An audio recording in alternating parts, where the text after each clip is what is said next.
Fresh U.S.-led coalition airstrikes in Syria have killed 16 civilians, including at least 7 children.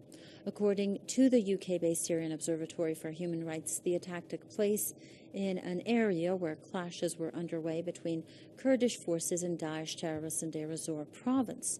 The Kurdish-led Syrian Democratic Forces are battling the Takfiri group in Dayr-al-Zawr province. The U.S. has stepped up its airstrikes on Syria. The attacks have killed a large number of civilians. Washington says some 1,000 civilians have been killed as a result of its airstrikes, but monitoring groups say the figure is much larger.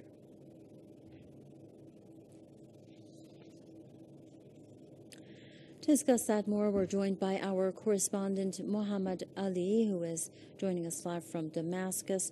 Thank you very much, Muhammad Ali, as always, for keeping a close watch on the latest developments in Syria and keeping us up to date. Now, if you could please add more to what we already know about the fresh U.S.-led coalition airstrikes in Syria, if you have any extra information. Yes, according to local sources inside the Dayr-al-Zawr countryside, the U.S.-led coalition carried out a fresh airstrike, killing at least 16 civilians, among them 7 children in an area called a village called Al-Baghouz, which is about 110 kilometers to the southeast of Dayr-al-Zawr city itself, and just about 6 kilometers away from the borderline between Syria and Iraq. Of course, this U.S.-led coalition strike comes as the U.S.-backed SDF, so-called Syrian Democratic Forces, have started a military operation against the remaining Daesh terrorists, which are estimated about 600 terrorists in that area around Al-Baghouz and Hajin and Al-Shafi, all of those villages. This military operation started on Saturday. However, even though before, every week there is an airstrike by the U.S.-led coalition, and there are always civilians being killed.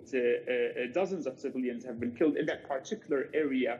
The infrastructure has been destroyed. The people's houses are also being targeted by the U.S.-led coalition, according to local forces, and many are actually also being displaced, running away, fearing that the next strike could be targeting them. So this is not a first kind of strike by the U.S.-led coalition, which is killing more and more civilians in that area, but it is expected, according to experts, that the U.S.-led coalition could step up such airstrikes in parallel with the military operation on the ground by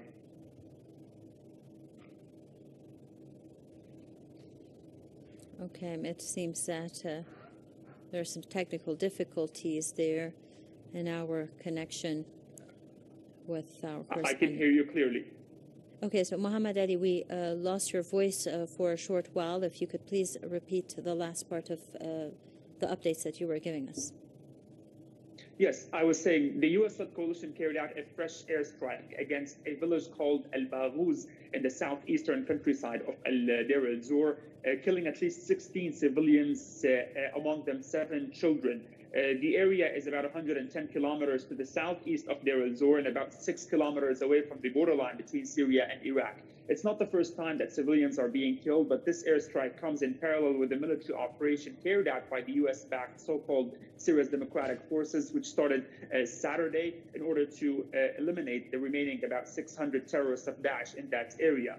But every couple of days, there is an airstrike by the U.S.-led coalition since the formation of this coalition in 2014, and there are always civilians being killed, dozens over there in that part of Syria, in eastern Syria, and also the infrastructure is being damaged, people's houses are being destroyed, and many are also being displaced as a result. But many experts are also considering and expecting that such U.S.-led coalition airstrikes will be increasing nowadays, especially that it's coming in parallel with this military operation carried out by the SDF on the ground. Thank you very much. Our correspondent, Muhammad Ali, as always, giving us the latest updates from Damascus.